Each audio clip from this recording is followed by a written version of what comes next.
ঐক্যের কোনো বিকল্প নাই। গত 50 বছর তো দেখেছি এই ডিসইউনিটি, অনৈক্য, বিভেদ, বিচ্ছিন্নতা আমাদেরকে কোথায় নিয়ে গিয়েছে। আমাদের বর্তমান নেতা ডক্টর ইউনূস, উনি সব রাজনৈতিক নেতৃবৃন্দদেরকে ডেকেছেন একটা ইস্যুকে কেন্দ্র করে। তার মানে গোটা বাংলাদেশ এক হয়ে গিয়েছে। আমরা সবাই উদ্বেলিত হয়েছে, উচ্ছ্বসিত হয়েছে, ঠিক কিনা বলেন? রাজনৈতিক নেতাদেরকে ডেকেছেন উনি, আমরা এক হয়েছে।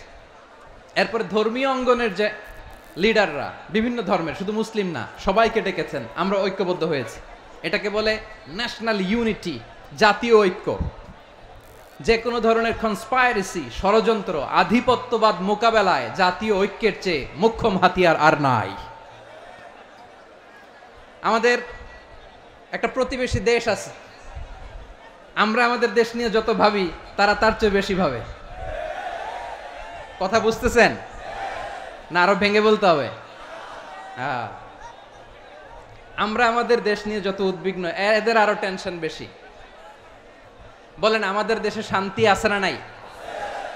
আমরা হিন্দু মুসলিমে কখনো দাঙ্গা লাগে? আসতে বলেন, কেন লাগে? ওদের পূজা পর্বণে আমাদের মাদ্রাসার ছেলেরা যে পাহারা দেয়, চিল্লায় বলেন ঠিক কিনা?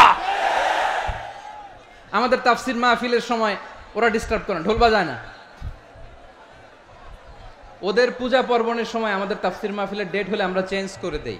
সুবহানাল্লাহ, কি সাম্প্রদায়িক সম্প্রীতির রোল মডেল।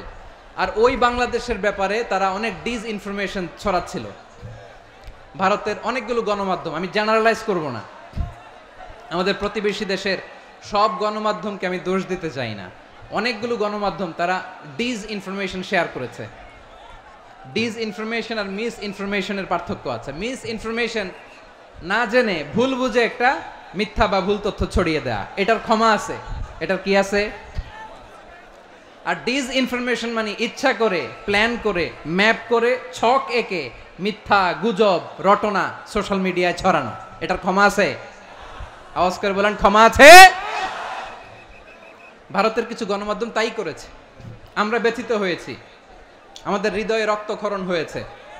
আমাদের প্রতিবেশী দেশকে বলতে চাই, আমাদের দেশ নিয়ে আপনাদের ভাবার দরকার নাই, নিজের চরকায় তেল দেন, নিজের দেশ নিয়ে ভাবেন।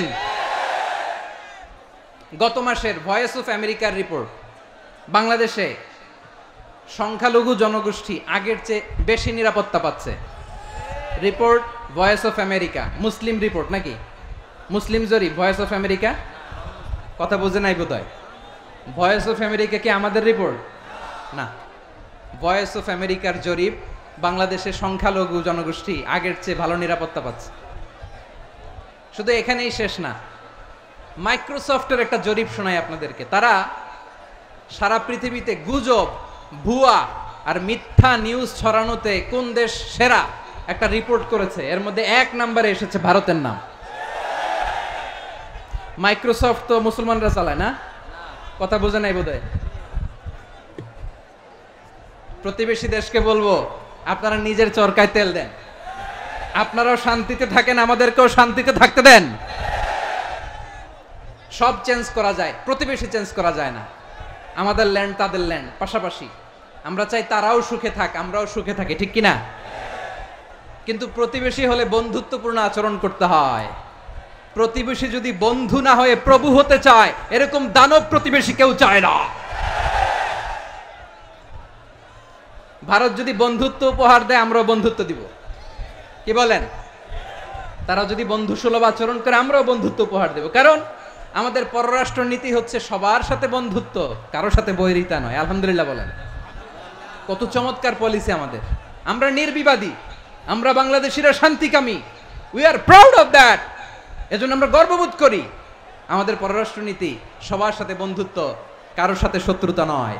তাই প্রতিবেশী দেশকে বলবো, আমার ভাইয়েরা, আপনারাও আমাদের ভাই, বন্ধুত্ব দিলে বন্ধুত্ব পাবেন। বন্ধুত্ব ইজ ওয়েলকাম, দাদাগিরি নয়। বন্ধুত্ব ওয়েলকাম, দাদাগিরি নয়, লাউড এন্ড ক্লিয়ার। ভারত যদি বন্ধুত্ব দেখায়, বন্ধুত্ব পাবে। কিন্তু ভারত যদি বাংলাদেশে আধিপত্যবাদ বিস্তার করতে চায়, বাংলাদেশের 18 কোটি জনগণ সেটা রুখে দেবে। ভারত যদি গৌর গোবিন্দের ভূমিকায় নামতে চায়, দেশের 18 কোটি মুসলমান শাহজালালের ভূমিকায় নামবে।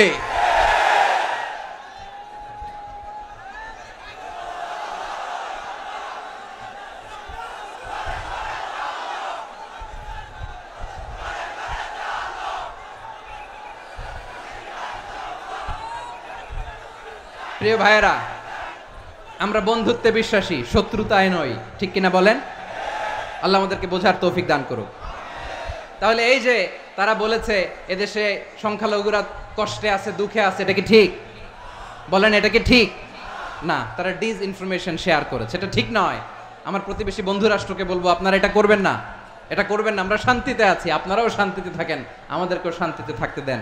এই যে চিটাগাংয়ের অ্যাডভোকেট আলিফ হত্যাকাণ্ডে গোটা বাংলাদেশ আমরা ধৈর্যের পরাকাষ্ঠা দেখিয়েছে, চিল্লায় বলেন ঠিক কিনা? আমাদের নেতা আমাদেরকে ডেকেছে, আমরা শান্ত থেকেছি। আমরা শান্ত থাকতে চাই, আমরা ঐক্যবদ্ধ থাকতে চাই। যে কোনো ষড়যন্ত্র রুখে দেওয়ার জন্য ঐক্যবদ্ধ প্রচেষ্টার কোনো বিকল্প নাই। তাই আজকের আলোচনার ছোট্ট একটা টপিক আমি শিরোনাম ঠিক করেছি, আমাদের জীবনে, সমাজ জীবনে, ধর্মীয় জীবনে, রাষ্ট্রীয় জীবনে ঐক্যবদ্ধ থাকার গুরুত্ব। এবার আওয়াজ করে পেকুয়ার ভাইয়েরা বলেন, আমরা ঐক্যবদ্ধ জীবনযাপন করতে চাই কি চাই না? আল্লাহ তাআলা সে নির্দেশনাই দিচ্ছেন।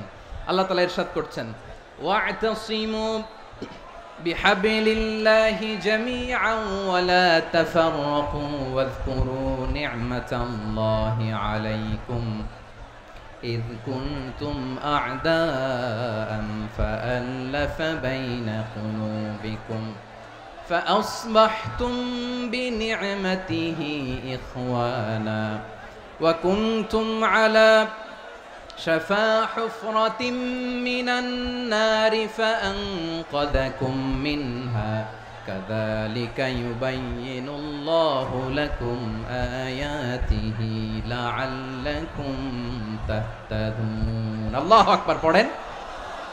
আল্লাহ বললেন, ও গোলামেরা শোনো, ওয়া'তাসিমু বিহাবলিল্লাহি জামিআ, ও আমার গোলামেরা সবাই মিলে আল্লাহর রশিকে আঁকড়ে ধরো। আল্লাহর রশি হলো ইসলাম, আল্লাহর রশি হলো কোরআন। আল্লাহ বললেন কোরআনকে আঁকড়ে ধরো, ইসলামকে আঁকড়ে ধরো। একা একা আঁকড়ে ধরলে চলবে না, জামিআ সবাই মিলে আঁকড়ে ধরো। এই আদেশটা আমাদের জন্য দান করেছেন কে?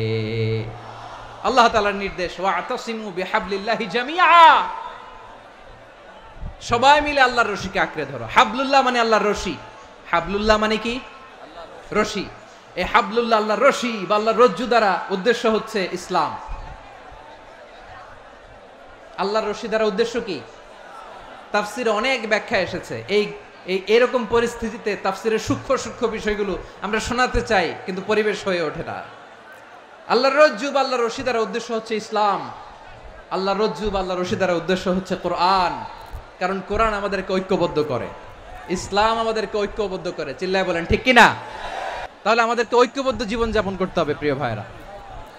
ইসলাম আমাদেরকে ঐক্যবদ্ধ করে। ইসলাম আমাদেরকে কি করে? সংঘবদ্ধ করে, ঐক্যবদ্ধ করে। বিচ্ছিন্ন হওয়া যাবে না। বিরোধ, বিচ্ছিন্নতা, মতানৈক্য এগুলো আমাদেরকে ধ্বংস করে, আমাদেরকে দুর্বল করে। আর আমাদের ঐক্যবদ্ধ প্রচেষ্টা আমাদেরকে বিজয়ের দিকে এক ধাপ এগিয়ে নেয়। চিল্লায় বলেন ঠিক কিনা?